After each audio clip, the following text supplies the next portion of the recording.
मुद्दिता के सभी श्रोताओं को नमस्कार। आज हम शिव सूत्र के आणोपाय के 26वें सूत्र पर हैं और ये बहुत ही सुंदर सूत्र है। तो पिछले सूत्रों में जैसा बताया गया कि जब साधक हर प्रकार के संशय से मुक्त हो जाता है और अपने सत्य स्वरूप में दृढ़ता से स्थित हो जाता है तो उसका अहम पूरी तरह से गल जाता है और अहम गलने के बाद वह शिव के जैसा ही हो जाता है। तो आज का यह सूत्र कहता है शिव तुल्यो जायते। तो शिव का अर्थ है जो समस्त प्रकार के अलगावों मैं और मेरा से पूरी तरह मुक्त होकर संपूर्णता के साथ एकाकार हो गया है। तो ऐसी अवधूत अवस्था जिसमें अच्छे बुरे, नैतिक अनैतिक, ज्ञान अज्ञान का भेद समाप्त हो गया है और जिसमें सब कुछ समाहित हो गया है, वही है शिव तुल्य होना। तो देखते हैं शिव के समान हो जाने का क्या मतलब है।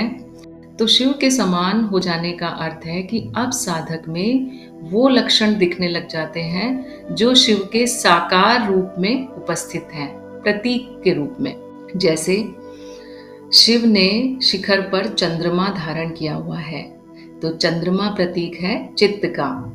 तो शिखर पर चंद्रमा धारण करने का मतलब है कि चित्त पूरी तरह से प्रकाशित है। तो यह बताता है कि ऐसे साधक का अब चित्त की वृत्तियों पर पूरा नियंत्रण है। जो वृत्तियां आवश्यक हैं सिर्फ वही कर्म में बदलती हैं।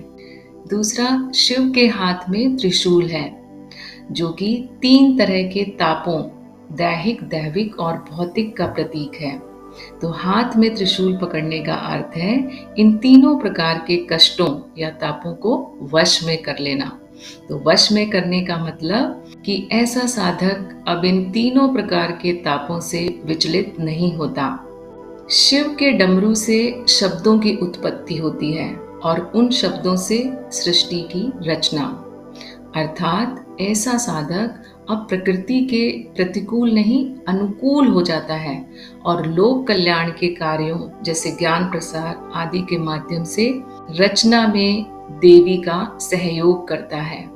आगे देखते हैं शिव का कैलाश पर्वत पर ध्यान की अवस्था में रहना, और ये प्रतीक है वैराग्य का, आनंद का और निरंतर तत्व चिंतन का। तो शिव तुल्य साधक निरंतर आनंद अवस्था में रहता है। वह संसार में रहते हुए भी संसार से विरक्त है, तत्व विचार में निरंतर लीन है और सत्य स्वरूप में निरंतर स्थित है।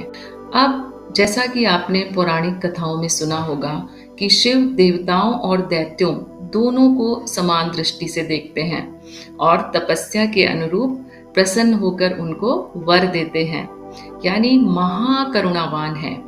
उसी प्रकार साधक की भी अच्छे और बुरे में भेद करने की दृष्टि समाप्त हो जाती है। उसमें सबके लिए समान रूप से करुणा का भाव होता है। तो इस प्रकार शिव के समान हुआ साधक आशा निराशा के बंधन से मुक्त हो जाता है। वह सदैव वर्तमान क्षण में रहता है। अब क्योंकि उसका अहम गल चुका है तो वह सभी तरह की साधनाओं से भी मुक्त है। जब मैं ही नहीं है, व्यक्तित्व ही नहीं है, तो साधना कौन करेगा।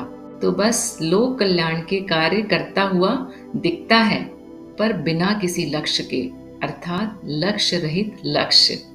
तो अब वह साधक नहीं, साधु है, आकाश की तरह शुद्ध और शाश्वत। आज के लिए इतना ही। कल हम अगले सूत्र के बारे में बात करेंगे। तब तक के लिए आप सभी को नमस्कार, धन्यवाद।